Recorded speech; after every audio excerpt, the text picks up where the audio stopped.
sini salat 5 kali berjamaah, subuh berjamaah, zuhur berjamaah, asar berjamaah, maghrib berjamaah, isya berjamaah, malam tahajud, malam witir, tidurnya diatur dari mulai makan sampai tidur, cara berpakaian semuanya diatur. Yang sudah memasukkan anak sekolah agama, alhamdulillah.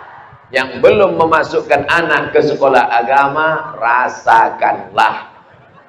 Tengok akibat efeknya nanti. Sekarang bulan Desember, Januari, Februari, Maret, April, Mei, buka pendaftaran murid baru. Semua orang tua mesti berniat, nanti anakku tahun 2020 mesti masuk sekolah agama, pondok pesantren. Siap?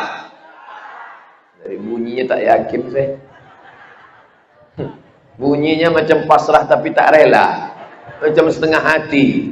Untuk apa saya sampaikan ini? Ada tadi pihak pesantren membisikkan ke telinga saya, tolong iklankan pesantren kami Pak Ustaz. Tak ada, demi Allah tak ada. Wallahi tallahi billahi tak ada. Tak ada mereka mintakan cakapkan tentang pesantren ini. Tak ada. Saya di mana-mana menyampaikan, masukkan anak ke sanawiyah, masukkan anak ke aliyah, masukkan anak ke Islamic boarding school, masukkan anak ke pondok pesantren. Kenapa? Karena godaan zaman sekarang tak sama macam godaan zaman saya kecil dulu. Ibu, kalau sudah meletakkan anak di pesantren, serahkan dia kepada ustadz, jangan ragu, jangan bimbang. Jenguk dia sebulan sekali aja. Nah, tinggal kau di pesantren ya. Dah. Jangan tinggalkan dia dengan meneteskan air mata. Tepuk bahunya, pegang dadanya, kuatkan kau di sini. Ini enggak ibu-ibu nih, pas mau balik.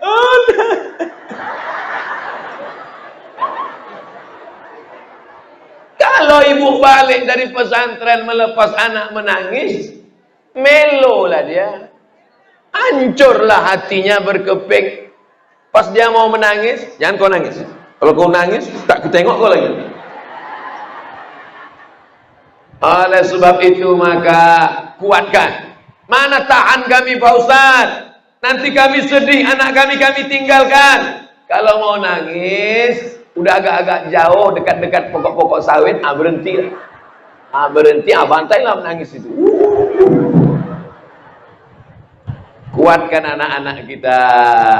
Bapak Ibu yang dimuliakan Allah Subhanahu wa taala, akidahnya selamat karena dia di sini belajar tauhid, wujud, qidam, baqa, mukhalafatul lil awadis, qiyamuhu bi nafsihi, wahdaniyah, qudrat, iradat, sama, basar, kalam.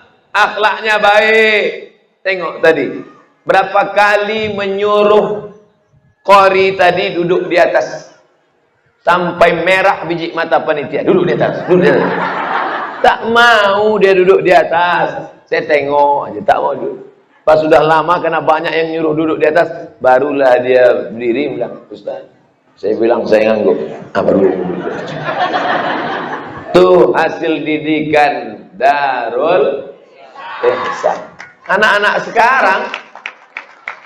sekarang tak tahu sopan santun tata krama. Orang tua duduk di bawah, duduk dia naik pula kaki sebelah. Rokok pula tu. Mau kan? Bukan tahu dia sopan santun.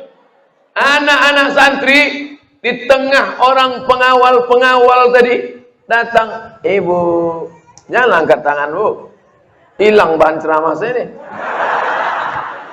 Di tengah barisan dari mobil menuju lokasi tadi, datang santri kecil-kecil dari bawah, nyelip dia mau nyala.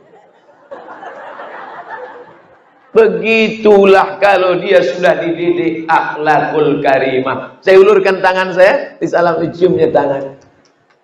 Anak pesantren tahu bagaimana cara menghormati ustaz, bagaimana menghormati guru. Sekarang krisis kita bukan krisis nilai.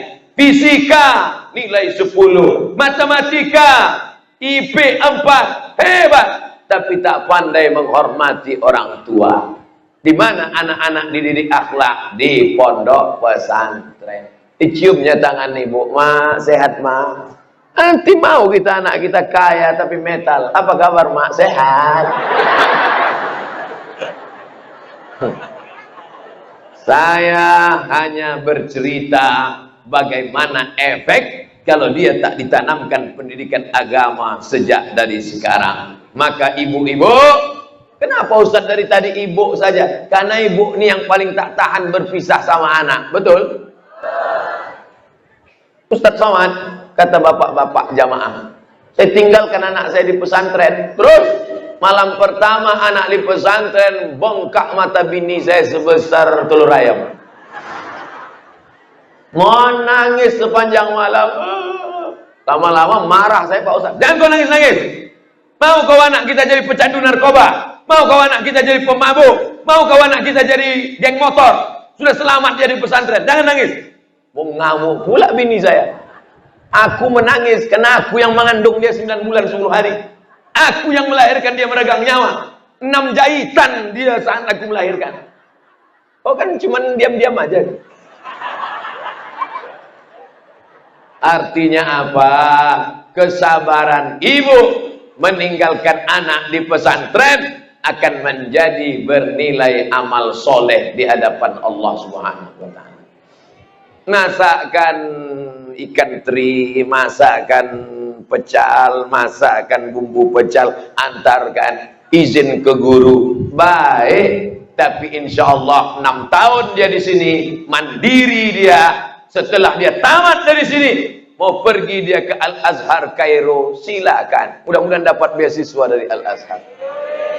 Mau pergi dia ke Cambridge University, silakan. Dapat beasiswa dia dari McGill Kanada, silakan. Otaknya Amerika, hatinya tetap la ilaha illallah Muhammadur Rasul. Pertama, orang kaya yang punya tanah, yang punya duit, sudah. Kedua, orang tua mau mendaftarkan anaknya dengan sabar, sudah. Sekarang masuk poin yang ketiga. Santriwan santriwatinya mesti serius belajar. Saya ceramah tak pandai cerita, ngalor ngidul ke sana kemari sampai pentil ban pesawat pun dibahas. Saya fokus. Pertama, orang kaya yang punya tanah, orang yang diberi Allah kelebihan rezeki, berpikirlah untuk amal yang tak putus setelah kematian. Bangun pondok pesantren, bangun sekolah. Sudah. Yang kedua, yang punya anak, pikirkan pendidikan anak, masukkan ke sekolah agama. Sudah. Sekarang yang ketiga, anak-anaknya. Beruntung betuah kalian nak. Karena banyak anak kalau ditinggalkan ke pesantren, pergi dia ke sudut-sudut, menangis sedih. Jangan-jangan aku ni anak angkat. Sampai hatilah makku ninggalkan aku di sini. Kawanku enak nonton TV di rumah, main gadget, game online PlayStation. Aku di sinilah pula baca kitab kana Muhammadun naiman fi firasihi wa sa'atu asrun wal lailu kulluhu zalamun wa bardun laisa fiha illa sautul harik fi syari'. Itulah bukti emak ayah kalian sayang sama kalian. Sayang sama anak bukan diletakkan di celah ketiak. Sayang sama anak bukan diberi gadget. Sayang sama anak bukan diberikan sepeda motor. Sayang sama anak bukan diberikan mobil mewah. Sayang kepada anak ditinggalkan di pondok pesantren. Saya dulu sekolah pesantren. Mungkin kalau tak sekolah pesantren udah jadi hantu saya sekarang. Masuk pesantren, itu pun tak tamat. Tak tamat saya.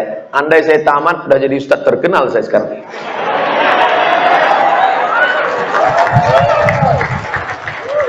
Gara-gara belajar tak betul, kelas 1 Darul Arafah Medan Lau Bakri, kelas 2 Muallimin Al-Wasliyah Medan Sumatera Utara, kelas 3 Madrasah Aliyah Nurul Falah Air Molek Indragiri Hulu Riau. Sekolah saya 3 pindah-pindah. Sekarang menyesal kenapa tak serius belajar. Akhirnya titel cuman Abdul Somad LCMA.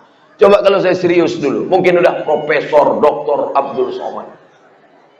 Oleh sebab itu anak-anakku yang sudah tinggal di sini, berapa banyak anak-anak ingin sekolah tapi tak bisa sekolah, jual koran pagi-pagi di lampu merah, menetes air matanya menengok anak-anak pakai seragam. Kalian, emak kalian baik, ayah kalian baik, dikasihnya kalian duit, dimasukkannya pesantren, bersyukur. Makanya mana anak-anak yang tak betah, yang tak tahan mau balik, angkat tangan, mari.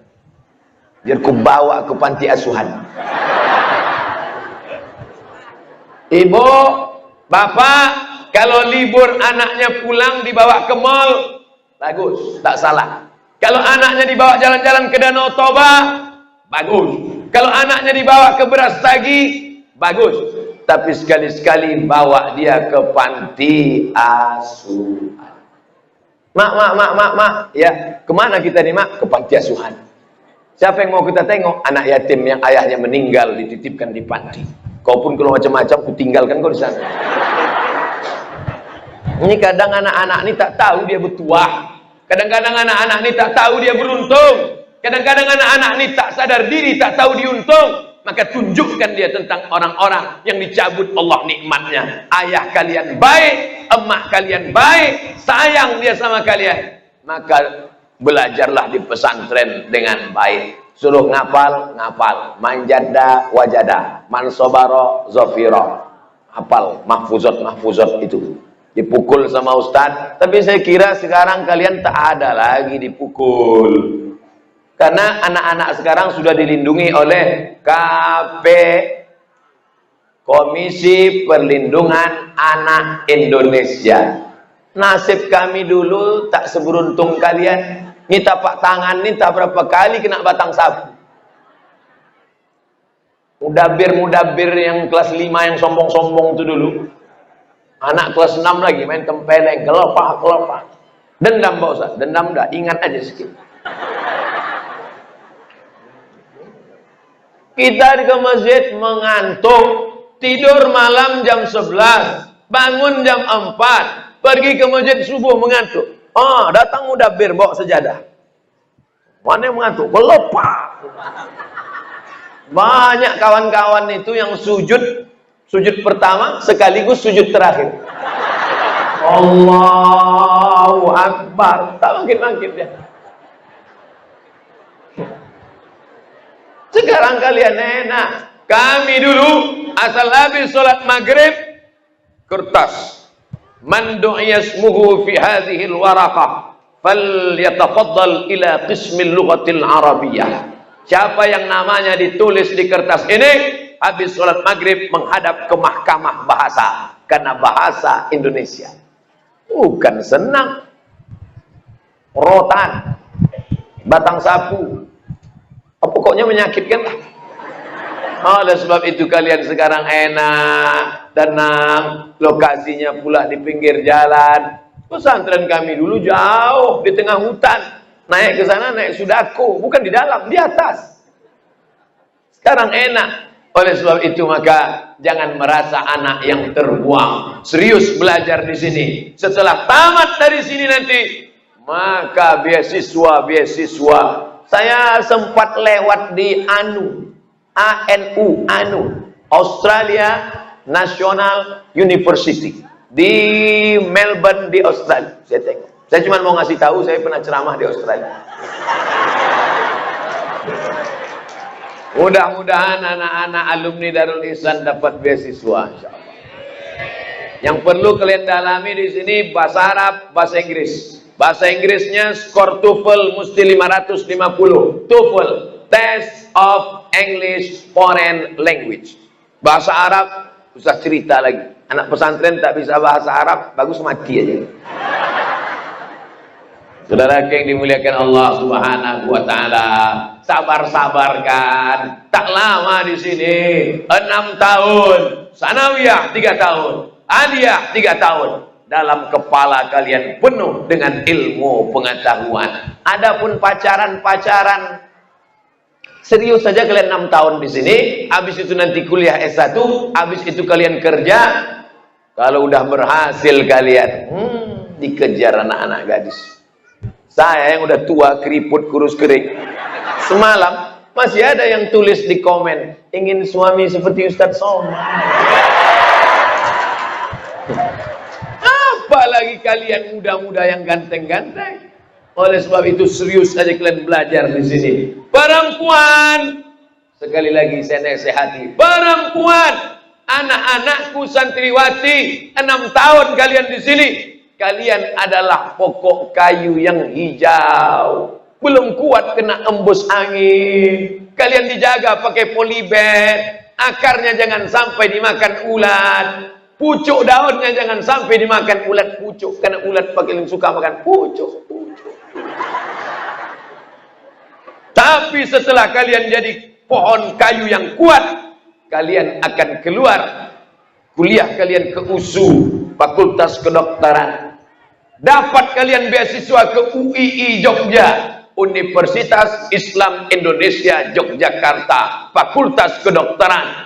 Apa kata Pak Rektor UII waktu saya ceramah di Jogja? Ustadz Somad, anak-anak penghafal Quran paling banyak di Fakultas Kedokteran. Loh, kok bisa gitu Pak? Karena santri yang bisa bahasa Arab, bahasa Inggris, hafal Quran, gratis, full scholarship, full beasiswa penuh di Fakultas Kedokteran. Siapa yang tak bangga ketika sampai Ustadz Somad ke rumah sakit umum di Medan? Rupanya, Ustadz, kok kenal kok sama saya? Saya santriwati yang dulu waktu Ustadz ceramah, waktu Ustadz muda dulu. Di pesantren Darul Ihsan Selemah di Deli Serdang, Pak Ustadz. Sekarang apa kerjamu? Saya dokter spesialis, Pak Ustadz. Kenapa kau datang ke saya? Dokter spesialis apa? Spesialis kandungan, Pak Ustadz. Ya cuman singgah aja, saya tengok macam Ustadz Somad.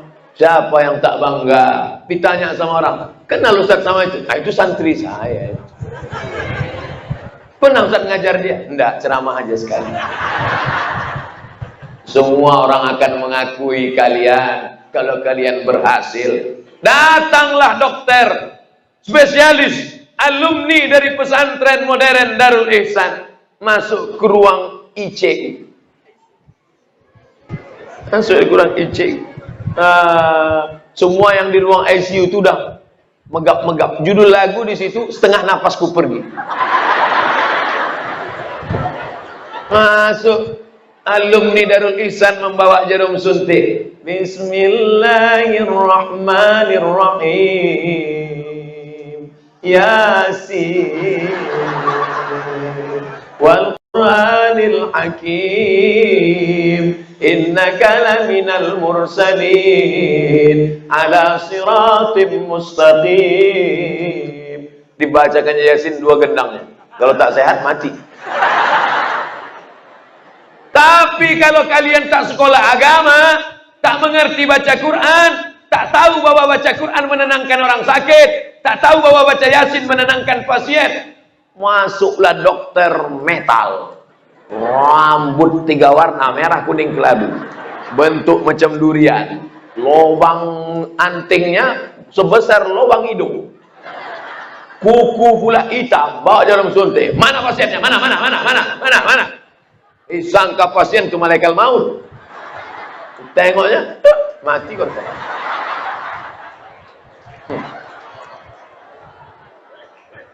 Ketika kalian menjadi gubernur Sumatera Utara, amin. Ketika alumni Darul Ihsan menjadi salah seorang menteri di Jakarta, amin. Ada pula di antara kalian yang mengikuti jejak dari Bapak, takut salah tengok, Haji Muhammad Husni menjadi anggota Dewan DPR RI di Jakarta, amin. Saat itu Abdul Somad sudah mati dimakan cacing tanah. Tapi pahala tetap mengalir ke makam Abdul Somad. Alumni dari Darul Ihsan pergi ke kampung-kampung pedalaman, mendakwahkan Islam bersama anak IAIN, Institut Agama Islam Negeri yang sudah jadi UIN. Anak UIN berkolaborasi dengan dokter alumni dari Darul Ihsan membuat apa? Tabligh akbar, pengajian anak UIN, dan pengobatan gratis alumni dari Darul Ihsan. Operasi bibir sumbing gratis, khitan massal gratis. Daftarkan anak dan suami Anda secepatnya. kok suaminya dikitan Pak Ustadz? Mu'alaf baru masuk Islam. Siapa itu kalian? Ketika kalian beramal soleh, mengalir pahalanya ke makam Abdul Somad. Apa yang dicari Ustadz Somad? Jadi Ustadz itu apa yang dicari? Sebetulnya jadi Ustadznya apa yang dicari? Cari follower, udah banyak. Mencari viewer, tak terhitung-hitung lagi. Yang dicari itu cuma satu, amal jariah. Makanya saya senang sekali waktu saya tanya Ustadz Iqbal Syauqi Pulungan, Bang, kemana kita ini? Ke pesantren. Alhamdulillah. Kenapa? Karena di pesantren ada calon-calon pemimpin-pemimpin bangsa di masa akan datang. Ini banyak sekarang mak-mak, bapak-bapak ini tak mau masukkan anak pesantren. Anak ibu di mana? SMP. Anak ibu di mana? SMA. Anak ibu di mana? Pesantren. Calon ustadz. Ngapain masuk pesantren? Paling-paling jadi Ustadz Somad kurus gitu. Apakah alumni Darul Ihsan bisa jadi polisi? Bisa. Tamat kalian dari sini, masuk sekolah perwira, jadi polisi, jadi tentara. Memang casingnya polisi, casingnya tentara. Tapi kalau dia yang azan, pontang-panting preman pucat. Allahu Akbar, Allahu Akbar. Siapa yang azan? Itu Bapak Jenderal Bintang 4 yang alumni Darul Ihsan itu. Habis, pecandu-pecandu narkoba itu 2. Kalau tak tobat, masuk ke sungai mereka. Kenapa masjid sekarang kosong, tak mau orang datang sholat berjamaah? Karena bintang iklannya tidak menarik. Yang azan, yang paling tua di kampung tua itu yang azan.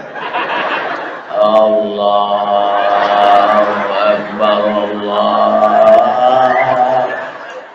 Cemana lah orang mau datang ke masjid? Awak yang mendengar pun ragu. Ini sampai tak selesai azan. Tapi kalau yang azan polisi, imamnya tentara, apa tak bangga kita? Betul apa tidak? Imamnya tentara. Allahu Akbar. Walaupun sholat zuhur. Bangga kita. Bapak polisi tetap dengan seragammu, Pak. Bapak tentara tetap dengan seragammu, Pak. Karena kami yang tak berseragam ini bangga melihat kalian berseragam masuk ke dalam masjid. Takbir. Ini tak mesti kalian ceramah. Jangan pikir mendakwahkan Islam ini mesti ceramah jadi khotib. Marilah sholat, marilah sholat, marilah sholat. Ya mah itu tidur. Cukup dengan baju seragammu, cukup dengan mobil mewahmu, cukup dengan kekayaanmu. Karena orang sekarang menilai iman dari biji matanya. Kalau nampaknya kaya, suka dia. Kalau nampaknya ganteng, suka dia. Kalau nampaknya pakai seragam, suka dia. Makanya pagi hari ini kita senang sekali. Kenapa? Pejabat-pejabat yang berseragam hadir, walaupun pangkatnya tak pernah terlalu tinggi. Kita doakan mereka istiqomah jadi jenderal-jenderal mereka. Masjid ini pula mewahnya, Masya Allah, tabarakallah. Lampunya mengingatkan kita pada taman Raudhah Masjid Nabawi. Kuning. Yang saya khawatirkan, masjid ini tak berpintu berjendela pula. Tak takut dicuri orang malam-malam. Itu yang lama saya pikirkan tadi. Mana lah orang ini tak berpintu, tak berjendela. Kau diambil orang malam-malam. Rupanya desa Selemak ini desa yang Islami. Tak ada lagi pencuri, tak ada pencuri. Sejak berdiri pondok pesantren ini, semua pencuri-pencuri tobat dan pindah ke kampung lain. Yang tinggal di sini hanyalah anak-anak muda yang selalu mencuri hati gadis-gadis solehah. Kalau saya bilang gitu bukan so sweet, Ustaz. Saudara yang dimuliakan Allah Subhanahu wa taala, yang punya duit, punya tanah, punya kebun, punya modal, sudah saya ceramahi. Bapak ibu yang punya anak sudah kena. Santriwan santriwatinya sudah juga. Yang keempat, pejabat-pejabat, mudahkanlah urusan pendirian pondok pesantren. Pejabat BPN, Badan Pertanahan Nasional, kalau kalian tengok ada proposal pondok pesantren, bebaskan dari biaya, gratiskan. Itulah gunanya engkau diangkat Allah jadi pejabat BPN. Betul? Apa gunanya kau jadi pejabat? Lama punya kekuasaan, tapi tak pernah berbuat untuk agama. Apa gunanya kekuasaan amanah dititipkan Allah ke tanganmu, tak pernah kau tolong agama Allah. Intan surullah, kalau kau tolong agama Allah, yang surkum. Pak RT, Pak RW, tahu engkau di situ akan didirikan pesantren, kau tanduk juga pesantren. Ilahi, Pak Kades, Pak Camat, kok berani kali Ustaz ceramah? Inilah gunanya penceramah. Inilah untungnya kita ceramah sini. Siapa mau marah sama kita sedang ceramah? Pas sudah turun, baru dibantai orang tuh.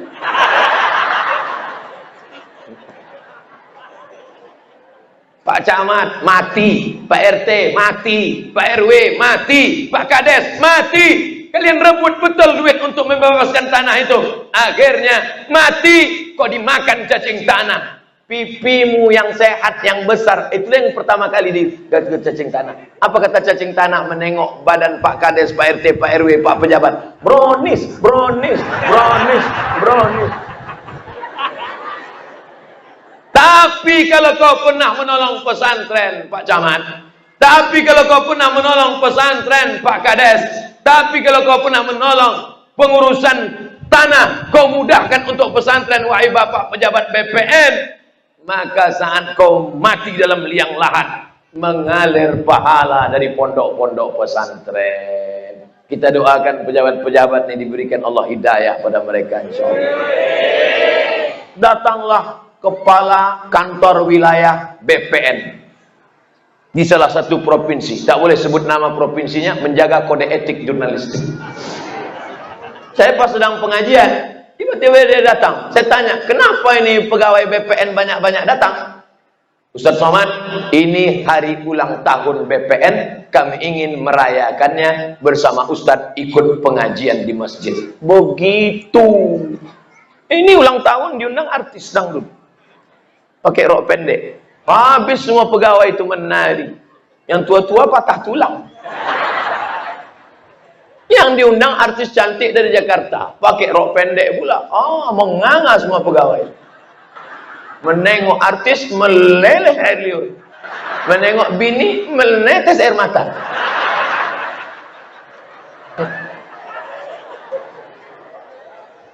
Coba bawa ke pengajian, bawa ke pondok pesantren, hari ulang tahun kantor dinas, kepala dinas, kepala badan, kepala kantor, bawa anak-anak buahmu itu, kumpulkan pakaian, kumpulkan baju, kumpulkan makanan, bawa ke panti asuhan, mumpung kau punya kekuasaan. Kepala dinas, kepala badan, kepala kantor, pergi ke panti asuhan. Assalamualaikum Pak Panti Asuhan. Waalaikumsalam. Siang ini kami mau makan di sini. Semua anak yatim bawa kemari, kami mau makan. Berapa orang semuanya? Ada 100 orang Pak. Bawa agak 50 aja.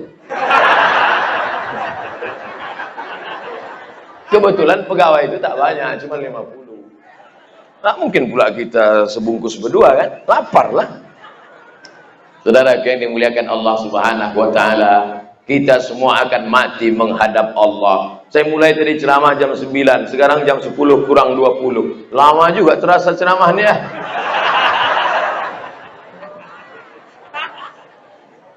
Suka saya ceramah di sini karena orang luar bisa menengok ke dalam, yang dalam bisa menengok keluar. Suka saya ceramah di sini, di masjid ini tiangnya tak ada di tengah, sehingga ayat-ayat yang saya sampaikan itu bisa langsung masuk ke telinga. Karena kalau banyak tiang di tengah, tersangkut dia di tiang-tiang. Suka saya ceramah di sini karena semuanya orang-orang yang terbuka pintu hatinya menerima ceramah.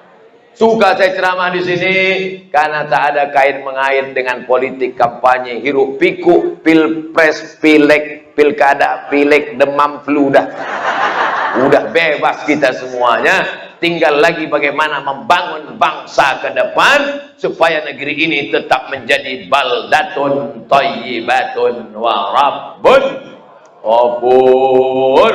Sampai masanya, ajal pun tiba, malaikat maut mencabut nyawa, dan kita semua akan mati menghadap Allah Subhanahu wa Ta'ala. Tinggallah mereka-mereka malam berdoa, Rabbi firli wali walidayya warhamhuma kama rabbayani shaghira. Tahu dia berdoa karena belajar agama. Kalau tidak, pas rindu dia tengah malam, terkenang dia sama emaknya, dibukanya lemari, diambilnya foto, dipeluknya, Mama.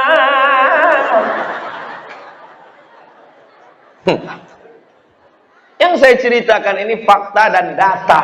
Bagaimana seorang anak rindu kepada orang tua. Kalau dia diajar agama, rindu dia pada bapak, rindu dia pada ibu, dibawanya anaknya, dibawa istrinya ke makam. Nah, ini makam nenek kalian. Nanti aku mati, kau bawa pula anakmu, cucuku kau bawa ke makamku. Begitu. Tapi kalau tak diajar agama, dibawanya anak bininya pakai baju hitam, kerudung hitam, sepatu hitam, HP hitam, kacamata hitam. Judul acaranya Man in Black. Tak tahu dia cara berbuat baik, tak tahu dia cara beramal saleh. Maka hari ini praktek langsung, ditengok oleh mata, didengar oleh telinga, menyaksikan, oh begini cara bangun masjid. Man bana masjidan, siapa yang bangun masjid, banallah mislahu baitan fil jannah, dibangunkan Allah satu istana dalam surga. Nih, yang bangun masjid nih, dibangunkan satu istana dalam surga. Ibu-ibu mau punya istana dalam surga? Bangun masjid. Bapak-bapak mau punya istana dalam surga? Bangun masjid.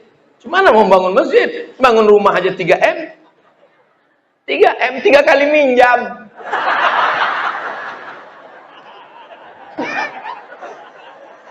Mana mau bangun masjid? Oleh sebab itu yang masuk surga itu orang kaya apa orang miskin? Ulang sekali lagi. Man bana masjidan, siapa yang bangun masjid, banallah mislahu baitan fil jannah, dibangunkan tempat tinggal istana dalam surga. Maka yang punya istana dalam surga adalah orang yang bangun masjid, dan yang bangun masjid orang kaya punya duit. Sekarang kutanya, memang paginya agak payah berpikir memang. Yang masuk surga itu orang kaya apa orang miskin?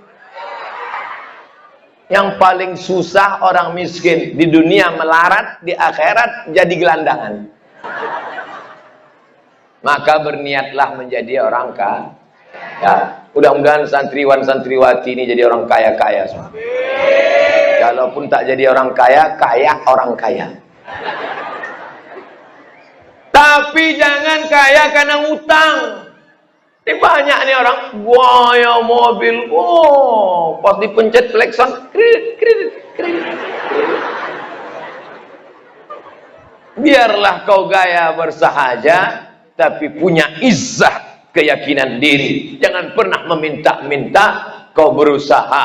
Ada tanah, tanam.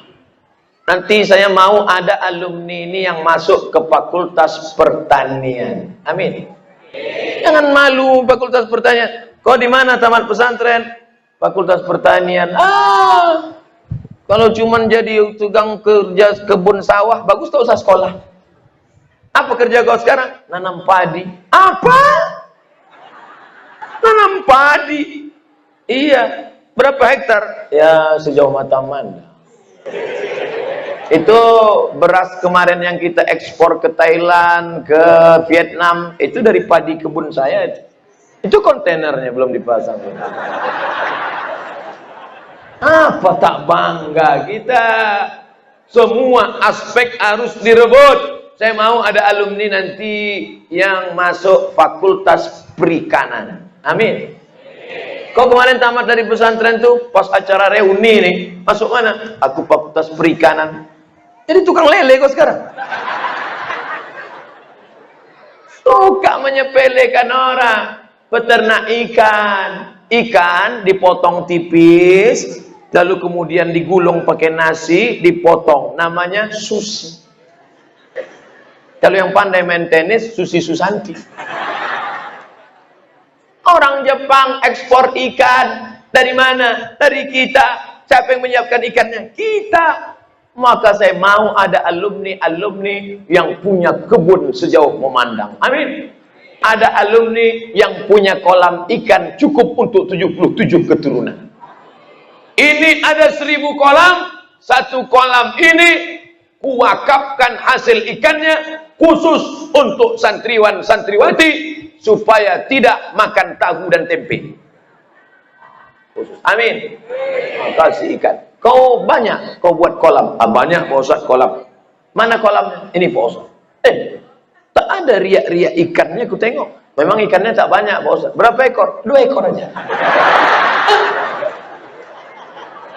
Kolam sebesar ini cuma 2 ekor. Memang 2 ekor Pak Ustaz, tapi sebesar ikan paus. Lele bisa diolahnya menjadi sebesar paus. Motongnya pun pakai sinsum. Ini buatkan ikan kaleng-kaleng. Ekspor to Japan. Penandatanganan ekspor ikan dari desa Selemak. Memorandum of Understanding between Indonesia and Japan. Apa tak bangga kita? Beda sama Ustaz Somad. Penandatanganan masjid. Terletakkan batu pertama sekaligus batu terakhir. Padahal negeri ini gemah rifah loh jenawi, tongkat dan batu jadi tanaman. Tanah banyak kosong tak dikelola. Kenapa? Karena semuanya mau jadi PNS. Apa cita-citamu nak? Jadi PNS. Lain pikir hebat kali PNS. Kalau ada 2 anak lajang meminang anak gadis, ditanya sama bapak anak gadis itu, apa kerja kau sekarang? Lagi buat kolam ikan Pak. Kau? Baru lulus PNS Pak. Kira-kira mana yang diterimanya? Tengok, ngaku kan? Saya sampai di airport Cengkareng, Soekarno-Hatta. Jumpa kawan saya. Somad katanya, apa kabar bro? Cipika-cipiki, laki-laki bukan perempuan. Di mana kau sekarang? Di sini. Itu siapa? My wife. Itu siapa? Biniku kata. Perasaanku dulu gemuk. Ini yang nomor 3. Kau kan PNS. PNS mana boleh bini 3? Aku udah keluar dari PNS. Selama di PNS biniku 1. Begitu aku keluar 3 mati. Jadi PNS itu artinya pegawai ngeri sekali. Yang PNS jangan tersinggung. Kenapa? Karena saya PNS. Saya gini-gini PNS nih. NIP saya 1977 018 05 99. Lupa udah lama tadi. Artinya apa?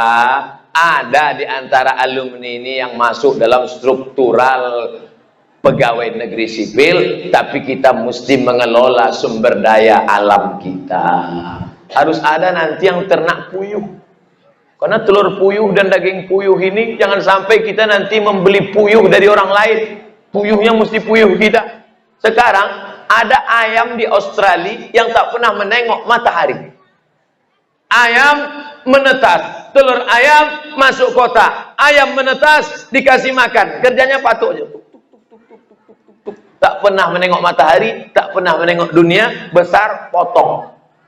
Maka kita ingin supaya ini bebas, alam semesta kita urus. Ini di Slemak ini bagus kalau buat ternak ayam, ternak puyuh. Karena ada beberapa jamaah kita ternak ayam, tak bertelur ayam. Pas ditanya, kenapa ayam tak bertelur? Rupanya ayam itu stres, hilang nafsu syahwat. Dibuat kandang ayam dekat airport. Dibuat kandang ayam dekat airport, jadi datang pesawat. Disangka ayam tuh perang. Jadi dia tak berselera nengok cewek-cewek di kandang. Tengoknya, bang jadi bang, oh, tak usahlah takut.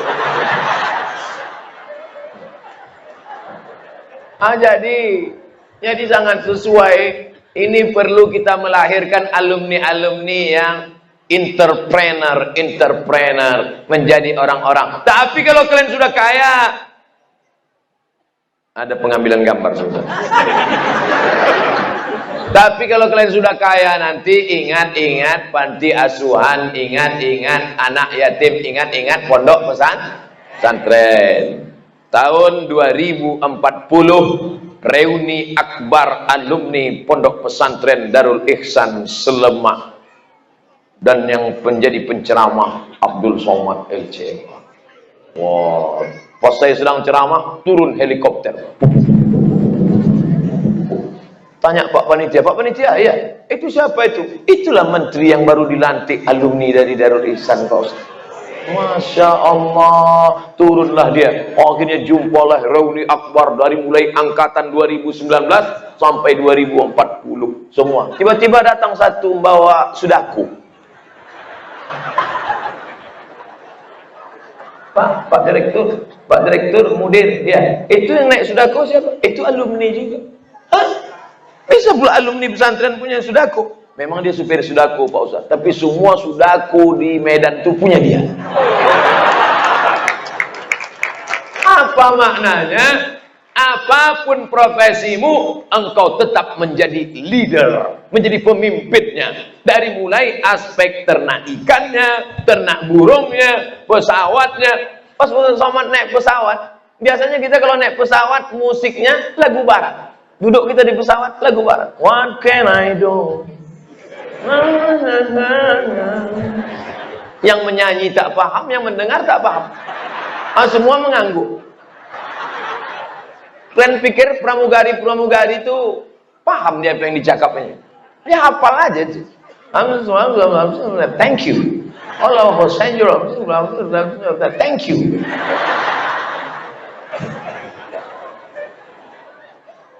Tiba-tiba Abdul Somad pas naik pesawat duduk di kursi nomor 1, kursi business class. Begitu dipasang earphone, Ar-Rahman 'allamal Qur'an khalaqal insan 'allamahul bayan. Loh, ini orang mati apa pesawat? Dulu perasaan pesawat ini lagu barat, lagu metal. Kenapa tiba-tiba pesawat sekarang surat Ar-Rahman? Dek pramugari, sini sebentar. Apa tuh? Katanya. Awak manggil adik, dia manggil atuk pula. Kurang ajar pramugari ini ya. Adik-adik sini sebentar. Ini earphone ini salah nih. Kenapa suara orang baca Ar-Rahman? Mohon maaf Pak Ustadz, ini pilot kita ini alumni dari Pondok Pesantren Darul Ihsan. Artinya apa? Kalian bisa menjadi apapun, gantungkan cita-citamu setinggi bintang di langit, tapi kakimu tetap menginjak ke bumi. Karena kalau kakimu menggantung, berarti kau hantu.